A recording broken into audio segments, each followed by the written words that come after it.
तुम्हारी मम्मी कुछ शाम को देगी तो फिर देख लेंगे। दादाजी को प्रणाम किया और मिठाई का डब्बा लेके आओ, दादाजी को मुंह मीठा करा। अरे नहीं भाई, मैं तो फिर शाम को मैंने कहा है कुछ बच्चों के लिए चॉकलेट वॉकलेट करना। मैं तो अभी खाली करता नहीं के लिए। अंकल जी आपको जन्मदिन की ढेर सारी शुभकामनाएं। आप जियो हजारों साल और इसी तरह हमारा मार्गदर्शन करते रहें और आगे की पीढ़ी को कुछ सीख देते रहें। हाँ जी हाँ। और इसके साथ ही आज आपका 73वां जन्मदिन है, तो इस खुशी में दादाजी को मिठाई खिलाओ, दादाजी का मुंह मीठा कराओ। अरे पहले दादाजी को खिलाओ यार, तुम कैसे आदमी हो। हाँ दादाजी को खिलाओ। हाँ इधर आ, इधर आ।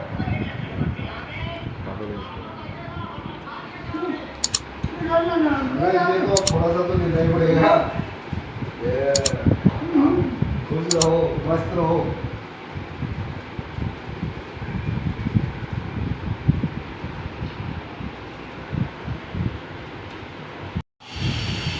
किस मुंह से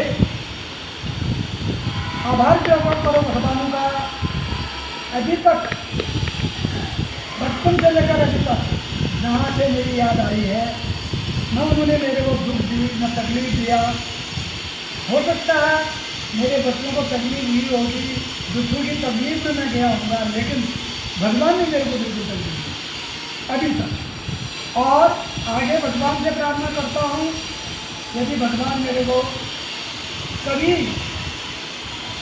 आने वाले समय में पहले तो मैं बिल्कुल फील न करके उनका फिर भी गुण गाऊंगा। मेरा जीवन बहुत शैतानी का रहा बचपन। बहुत तंग किया मैंने गांव वालों को, गांव वालों के बच्चों को, जंगल के चिड़ियों को, जंगल के पक्षियों के, उनके अंडे खा गया।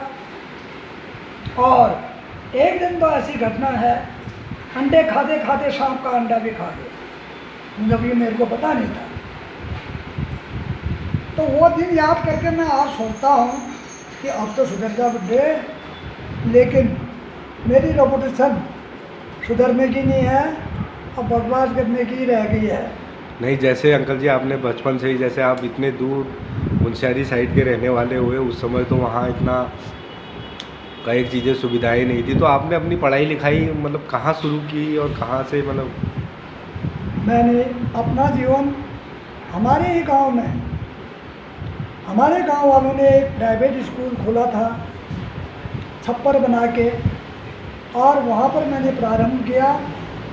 उसमें एक प्राइवेट टीचर रखा था, और मेरी शैतानी के कारण टीचर भी मेरे को दो बच्चों के द्वारा, जब बरसात खूब होती थी, चिकना ग्राउंड होता था, उसमें गिराने की कोशिश करते थे। मैं वो दिन नहीं भूल सकता हूँ। और एक दफ़ा की घटना है, मैं पत्थरों को लेकर इस गुस्से में सारे स्कूल के बच्चों को टीचर के पीछे लग गया और वो भाग गए। तो इसके बाद मेरे फादर साहब जो पढ़े लिखे थे उस समय के, उस इलाके में हम तल्ला जोहार सबसे बिल्कुल पिछले इलाके में रहते हैं, कोई पढ़ा लिखा नहीं। मेरे फादर साहब ने शादी करने के बाद अपनी प्राइमरी स्कूल पास करने उनकी अंदर एसोसिएशन की इच्छा थी, और हमको हमारे गांव से भैंसकोट नाम के सरकारी प्राइमरी स्कूल में डाल दिया। वहाँ मेरी खचाई हुई और मैं बिल्कुल वहाँ सही सीधा हो गया। वहाँ बचपन से 1 क्लास से लेकर 5 क्लास तक अपने हाथ से खाना बनाया। उसके बाद छठी के लिए मुनस्यारी कॉलेज, जहाँ बर्फ़ पड़ती है, जहाँ से पंचाचूली दिखाई देती है, जहाँ भोटिया लोग रहते हैं, जहाँ तिब्बत से बिल्कुल नज़दीक लगता है, उन बर्फीले इलाके में नंगे पाँव और अपने हाथ से लकड़ी काट कर और अपना खाना बनाकर 3 साल वहाँ गुजारे। उसके बाद वहाँ से मेरे भाई की हाई स्कूल करने के बाद वो नारायण नगर कॉलेज आ गए, और उन्हीं के साथ मैं भी चला गया। नारायण नगर एक ऐसी रमणीक जगह जो धारचूला बॉर्डर के नज़दीक है।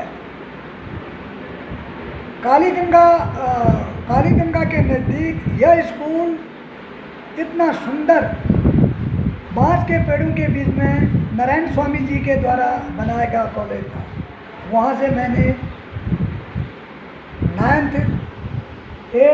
9th किया और उसके बाद मैं अपने जहाँ हाई स्कूल खुल गया अपने गांव के नज़दीक नाचनी रामगंगा के नज़दीक के स्कूल में बदली हो गया। वहाँ से मैंने हाई स्कूल किया और 12वीं के लिए मैंने कॉलेज के लिए फिर मैं नगर गया, लेकिन मेरे मार्क्स कम होने की वजह से मेरे को वहाँ एडमिशन नहीं मिला। फिर मैं चला गया बेनीनाग कॉलेज, वहाँ भी साइंस साइड में मिलने की वजह से आर्ट साइड ज्वाइन किया। बदकिस्मती वहाँ पर मेरी हालात दयनीय होने के नारे मैंने कॉलेज ड्रेस नहीं बना सकी, जिस कारण प्रिंसिपल साहब से मेरी बहस होगी और वहाँ से भी छोड़ के मैं चला आया। और 1966 में फिर मैं टीचरी के लिए पिथौरागढ़ डिस्ट्रिक्ट आया था। वहाँ पता किया कि 4 महीने के बाद मिल जाएगी नौकरी, लेकिन मैं घूमते फिरते सीमा सुरक्षा बल में भर्ती हो गया। छावला के दिल्ली राष्ट्रपति भवन की नौकरी की, स्टेट बैंक में की। बहुत अच्छा समय रहा। 100 metre, 200 metre, 400 metre, long jump, high jump, जितने भी गेम होते हैं जो कि बटालियन ब्रिगेड लेवल के या DIG लेवल के, उनमें मैंने पार्टिसिपेट किया। इसलिए रेगुलर मेरा इसमें प्रमोशन पा गया और उसके बाद मेरी पोस्टिंग 71 वार में JNK में हो गई। वार में हिस्सा लिया, उसमें मैं 3 इंच मोटर प्लेटफॉर्म में था, एक काफ़ी ऊंचे पोस्ट में। रातों रात हमने कई हज़ार बम इकट्ठे किए और लड़ाई के लिए तैयार हुए। उसके बाद मेरा सिलेक्शन सब इंस्पेक्टर के PCSB में हो गया। दोबारा मैं अकेडमी टेकनपुर में 6 महीने की ट्रेनिंग के लिए चला गया। वहाँ से पास आउट होने के बाद मैं BSF के राजस्थान में चला गया। राजस्थान से फिर मैं सेंटर TCS हजारीबाग में, वहाँ बच्चे मेरे साथ थे, वहीं मेरे 3 बेटे हुए। और उसके बाद मैं फिर नागालैंड चला गया, वहाँ से मैंने शूटिंग में हिस्सा लिया, शूटिंग में भी मेडल लिए। उसके बाद मैं फिर दोबारा FSQ BSF छावला में आ गया, जो कि प्रोविजनिंग स्टोर था। यहाँ पर भी मेरा समय बहुत अच्छा रहा, 5 साल का। मेरे बच्चे यहीं थे।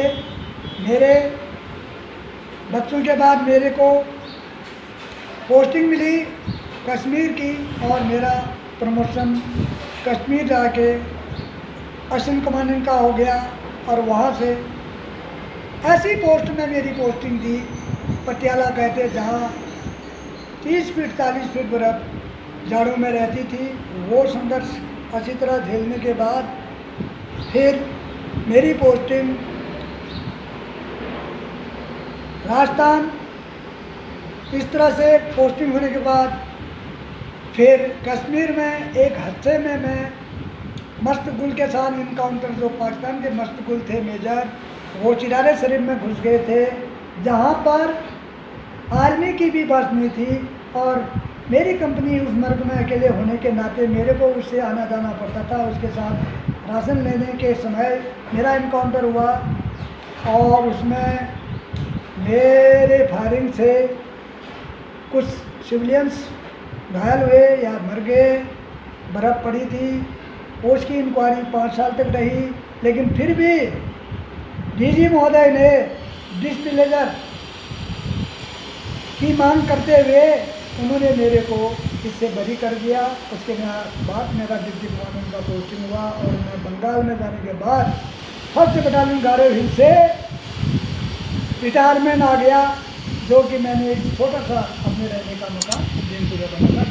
अच्छा अंकल जी, जैसे आपको आज मेरे हिसाब से रिटायर हुए 17 साल हो गए, आज भी मैं जब भी आपको देखता हूँ आपके शरीर में या आप में वो जज्बा वो जोश जो देखता हूँ मैं कि आज भी अगर बॉर्डर पर जाना पड़े तो आप मतलब अपने देश के लिए हमेशा तत्पर तैयार रहते हैं। मैं आपको यकीन दिलाता हूँ, मैं आपको ही नहीं, मेरे अंदर ऐसी देश प्रेम की भावना है कि मैं भावुक हो जाता हूँ जब मैं कभी मोदी जी का भाषण सुनता हूँ या कहीं अच्छी परेड समझता हूँ, कहीं कोई अवार्ड रिवार्ड लेता है, मेरे सब में पूछो मेरे खुशी के आंसू निकल आते हैं।